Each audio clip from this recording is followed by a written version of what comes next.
बीजेपीला हद्दपार झालं पाहिजे आणि यासाठी काँग्रेसवाल्यांना आम्ही सांगितलं की जसं आम्ही शिवसेनेबरोबर युती केलेली आहे तशी आपल्याबरोबर सुद्धा करायला तयार, सेनेबरोबर जशी युती केलेली आहे आपल्याबरोबर करायला तयार आहोत. पण घोडं कुठं पाणी पितंय हेच कळायला मार्ग नाही. काँग्रेसचं घोडं पाणी कुठं पितंय हेच माहिती नाही. त्यांच्या घोड्याची लगाम एनसीपीने धरलेली आहे असं त्या ठिकाणी दिसतंय.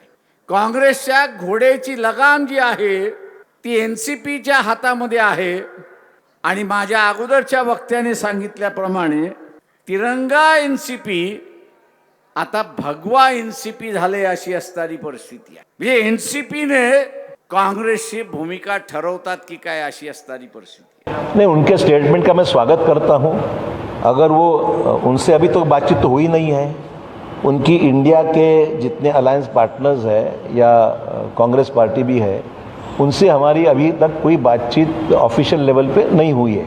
इनफॉर्मल मुलाकातें बातचीत तो होते रहती, ऑफिशियल लेवल पे नहीं. जब तक ये प्रोसेस कब ऐसा है उनकी आने की इच्छा है तो बैठ के बात तो करनी पड़ेगी ना. किसी को बुलाना है, ये कोई ऐसा निमंत्रण नहीं है कि जो ऐसा बुलाए वो आ जाए. इसकी जो पॉलिटिकल डिस्कशन है ये उनसे अभी हुआ नहीं है. हम करने के लिए तैयार है और उनकी सहमति होगी तो डिस्कस करके उसकी जो प्रोसीजर्स हैं इंडिया में शामिल करने के बारे में एक प्रोसेस है. अगर वो प्रोसेस में सब कुछ ठीक बनता है तो हमारा स्वागत है. हमने कभी मना तो नहीं कि हमारा उनसे इच्छा है. और कांग्रेस पार्टी और मेरी व्यक्तिगत कहूँगा तो मेरी भी व्यक्तिगत इच्छा है कि कांग्रेस के इंडिया के अलायंस में प्रकाश अंबेडकर जी के वंचित बहुजन आघाड़ी को भी शामिल करो, ऐसी मेरी खुद की भी व्यक्तिगत इच्छा है.